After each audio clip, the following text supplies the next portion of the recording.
नमस्कार दोस्तों, मैं हूं गौरव केसरवानी और एक सिंपल क्वेश्चन है। कभी किसी को खुद को प्रमोट करते देखा है आपने? पाकिस्तान की पॉलिटिक्स में तो आजकल यही हो रहा है। आपको बता दें, जनरल आसिम मुनीर ने भारत से हारने के बाद खुद को प्रमोट कर दिया है टू अ फील्ड मार्शल, जो कि किसी भी सोल्जर के लिए सबसे ऑनररी पोस्ट होती है। अहम खबर से आपको आगाह करें, वजीर आजम शहबाज शरीफ की जेर सदारत वफाकी काबीना के इजलास में अहम फैसले हुए हैं। इलामी के मुताबिक हुकूमत पाकिस्तान ने जनरल सैयद आसिम मुनीर निशान इम्तियाज मिलिट्री को फील्ड मार्शल के ओहदे पर तरक्की देने की मंजूरी दे दी है। जनरल आसिम मुनीर और शहबाज शरीफ एक दूसरे को ऐसे प्रेस कर रहे हैं जैसे उन्होंने इंडिया को 10 विकेट से हरा दिया हो, बट रियलिटी तो कुछ और ही है। तो आज हम बात करने वाले हैं क्यों आसिम मुनीर को पाकिस्तान का सबसे वीकेस्ट आर्मी चीफ बोला जा रहा है, शहबाज और मुनीर की दोस्ती का असली राज क्या है, और ये सेल्फ प्रमोशन का सर्कस चल क्यों रहा है as if they actually won a war. तो इस छोटी सी वीडियो में अंत तक बने रहिएगा। एंड नाउ पिक्चर दिस, एक आर्मी जनरल खुद को फील्ड मार्शल प्रमोट कर रहा है बिना कोई वॉर जीते, बिना किसी अचीवमेंट के। ठीक है ना गाइस, अभी सर ऐसे हमने सर नीचे नहीं रखना। दर्द सबको है, अफसोस सबको है, खफा सब है। अभी हम क्लेप करेंगे अपने लिए, मगर वो क्लेपिंग ऐसे हो कि हम चैंपियन हो। मतलब अगर असली वॉर जीतती होती तो टर्म्स एंड कंडीशन उनके होते, ना कि इंडिया के। वॉर जीतने वालों को ही ट्रिटी लिखने का मौका मिलता है, राइट। और पाकिस्तान में सिचुएशन ये है कि खुद ही मेडल पहना, खुद ही स्पीच दी और खुद ही क्लैप भी कर लिया। मतलब सेल्फ सर्विस को एक नए लेवल पे ले जा रहे हैं। इमेजिन करो, अगर हम हारे होते हैं तो क्या वो हमें ऐसे ही छोड़ देते हैं? बिल्कुल नहीं। दे वुड मेक श्योर कि हर ट्रीटी, हर एग्रीमेंट उनके बेनिफिट के लिए हो। लेकिन यहाँ तो एक दूसरे की तारीफ करके ही अपनी पोजीशन बचाने की कोशिश हो रही है। इस पूरी जंग की प्लानिंग जनरल सैयद आसिम मुनीर ने की। इंतहाई दलेरी से, दानिशमंदी से मैं उसका जाती तौर पर गवाह हूं, क्योंकि उन दिनों में दिन रात मेरी इनसे टेलीफोन पर और हमारी फेस टू फेस मुलाकात होती थी। और इस हौसले के साथ मैं आपको ये कहना चाहता हूं कि बतौर एक पाकिस्तानी के मुझे इनके ऊपर फख्र है। ये कौम के फख्र है, कौम के फख्र, कौम के बेटे हैं, बिल्कुल। आप जरा सोच के बताओ कि अगर पाकिस्तान इंडिया के जितना कैपेबल होता तो क्या पाकिस्तान वॉर जीतने के बाद वो रुक जाता? मुझे तो नहीं लगता है। पर पाकिस्तान में तो कुछ ऐसा ही हो रहा है कि उन्होंने वॉर जीती और एक दूसरे की तारीफ करके अपनी पोजीशन बचाने की कोशिश करी जा रही है। अब बात करते हैं कि आसिम मुनीर को पाकिस्तान का सबसे कमजोर, सबसे वीकेस्ट आर्मी चीफ बोला जा रहा है। उसका पहला रीजन है कि उनका पब्लिक में बोल्ड स्टांस नहीं है, बस बंकर में छुपकर स्पीचेस। मतलब फील्ड मार्शल बनना है पर फील्ड में दिखना नहीं है। दूसरा, भारत ने इतनी तबाही मचाई है पाकिस्तान में और आसिम मुनीर ने उसका रिस्पॉन्स क्या किया? जो थोड़े बहुत उन्होंने किए हैं रिस्पॉन्सेज, वो भी इनफेक्टिव थे।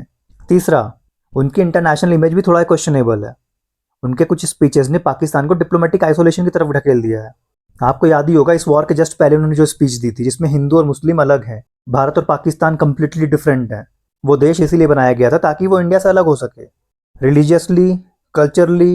Well, our forefathers, they thought that we are different from the Hindus in every possible aspect of life. Our religion is different, our customs are different, our traditions are different, our thoughts are different, our ambitions are different. That was the foundation of the two-nation theory that was laid there. That we are two nations, we are not one nation. So because of that, our forefathers, they struggled, mounted that incessant struggle to create this country. So our forefathers, they have sacrificed immensely, and we have sacrificed a lot for the creation of this country. और उसी के बाद Pahalgam attack होता है और इन्हीं सब की वजह से आसिम मुनीर को सोशल मीडिया पे लोग उनको field marshal of the bunker बोल रहे हैं। फील्ड मार्शल की जगह फील्ड मार्शल बोल रहे हैं। मतलब प्रमोशन तो हो गई है पर रिस्पेक्ट में डिमोशन भी हो चुकी है। वैसे आपको क्या लगता है, लीडरशिप स्पीचेस से आती है या रियल एक्शन से? अब बात करते हैं शहबाज शरीफ और आसिम मुनीर की दोस्ती। ये भी कम इंटरेस्टिंग नहीं है। दोनों एक दूसरे को ऐसे प्रेस कर रहे हैं जैसे एक दूसरे के बिना कंट्री चल ही नहीं सकती।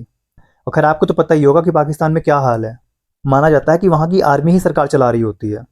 तो शहबाज मुनीर को बोलते हैं कि वो हमारे ब्रेव आर्मी चीफ हैं, अब मुनीर शहबाज को बोलते हैं कि हमारे विजनरी पीएम है, और यही चल रहा है वहाँ पे। और जबकि रियलिटी क्या है, दोनों को अपनी कुर्सी बचानी है। शहबाज को आर्मी का सपोर्ट चाहिए और मुनीर को पॉलिटिकल कवर। और ये एक classic you scratch my back I scratch yours moment है। और पब्लिक बस देख रही है, मीम्स बना रही है, सोशल मीडिया पे वॉर जीत रही है। मतलब लिटरली पाकिस्तान की जनता इतनी लिटरेट है, अपनी दुनिया में इस तरह से जी रहे हैं वो, कि उन्होंने पूछा तक नहीं कि आपने जो राफेल गिराए हैं, आपने जो इंडिया को हराया है, उसका कुछ तो प्रूफ होगा। कहीं से कुछ तो दिखाएंगे कि इंडिया को उन्होंने हराया है। खैर इसमें उनकी भी गलती नहीं है। आदमी एक लिमिट तक बेइज्जती सह सकता है, उसके बाद वो उसका पार्ट बन जाता है। खैर पाकिस्तान के लिए एक फेमस जोक है कि अगर पाकिस्तान में शी जिनपिंग आए तो शहबाज उनका लेफ्ट पैर दबा रहा होगा, मुनीर उनका राइट पैर दबा रहा होगा। मतलब टोटल को डिपेंडेंसी। अब सोचो, अगर पाकिस्तान इंडिया जितना कैपेबल होता, टेक्नोलॉजी, इकोनॉमी, मिलिट्री, हर फील्ड में, देन क्या होता? तब तो सेल्फ प्रमोशन की जरूरत ही नहीं पड़ती, अचीवमेंट्स खुद बोलती। पब्लिक को स्पीचेस नहीं, रिजल्ट चाहिए। और रिजल्ट भी तभी आते हैं जब कैपेबिलिटी हो, ना कि सिर्फ दिखावा। भारत में भी सीज फायर के बाद अगले दिन की शाम तक पूरा देश मायूस था। उसके बाद हमारे जनरल्स आते हैं, वो ब्रीफिंग देते हैं, प्रॉपर फैक्ट्स रखे जाते हैं, प्रॉपर प्रूफ रखे जाते हैं, और जो वॉर हम सोशल मीडिया पे हार रहे थे अचानक से हम उसमें जीतने लग जाते हैं। तो इंडिया को सेल्फ प्रमोट नहीं करना पड़ा, क्योंकि फैक्ट्स बोलते हैं। अगर पाकिस्तान भी चंद्रयान लॉन्च करता तो वर्ल्ड फास्टेस्ट ग्रोइंग इकॉनमी होता। तब तो शहबाज और मुनीर को खुद की तारीफ करने की जरूरत नहीं पड़ती। पर जीत बार पर वही चिल्लाता है जिस पे दुनिया भरोसा करती है कि वो नहीं जीत सकते। होपफुली आपको ये मेरी बात समझ में आई होगी। चलो फटाफट आंसर करते हैं कुछ क्वेश्चंस का जो मैंने सोशल मीडिया पे कॉमनली देखे हैं। तो पहला क्वेश्चन ये है कि क्या एक जनरल खुद को प्रमोट कर सकता है इनटू फील्ड मार्शल? तो इसका आंसर है बिल्कुल नहीं। सिर्फ गवर्नमेंट प्रमोट कर सकती है, और वो भी स्पेशल केसेस में। इंडिया में अब तक 2 फील्ड मार्शल बन चुके हैं, एक KM करियप्पा और दूसरे सैम मानेकशॉ, और इन दोनों की कहानी आपको पता होगी। और पाकिस्तान में भी अब तक एक ही को दिया गया था, आयूब खान, जिन्होंने प्रमोशन होने के कुछ समय बाद ही गवर्नमेंट कू कर लिया था। और दूसरे व्यक्ति बनते हैं आसिम मुनीर, जिन्होंने खुद को प्रमोट कर लिया इनटू अ फील्ड मार्शल। और चांसेस यहाँ भी हैं कि आज नहीं तो कल वो गवर्नमेंट को कू करेंगे।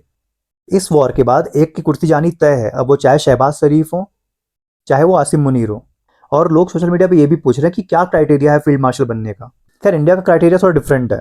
एक है तो गवर्नमेंट उनको खुद अप्रूव कर दे, या तो वो कोई वॉर जीते हो, वॉर विक्ट्री, और या तो उन्होंने कोई एक्सेप्शनल सर्विसेज दी हो। पर पाकिस्तान का क्राइटेरिया अगर बंकर में छुपना है तो हो सकता है, क्योंकि आसिम मुनीर पर भी खबरें आई थी छुपने की। तो इसका या तो कुछ रोल नहीं होता, ये कोई पोस्ट नहीं होती है, बल्कि एक ऑनर होता है, मोस्टली सेरेमोनियल। हाँ, फील्ड मार्शल बनने के बाद उनकी एडवाइजरी की थोड़ी सी पावर बढ़ जाती है। तो दोस्तों ये था पाकिस्तान का असली सीन, सेल्फ प्रमोशन का सर्कस, वीक लीडरशिप और दोस्ती जो मीम्स बन गई। आपको क्या लगता है, क्या आसिम मुनीर सच में वीकेस्ट आर्मी चीफ हैं? यह बस परसेप्शन ही है? और अगर पाकिस्तान इंडिया जितना कैपेबल होता तो आज का पॉलिटिकल सिनेरियो क्या होता? कमेंट करो, लाइक करो और सब्सक्राइब करना मत भूलना। तो कल मिलते हैं एक नए वीडियो में। तब तक के लिए स्वस्थ रहें, सुखी रहें। बाय।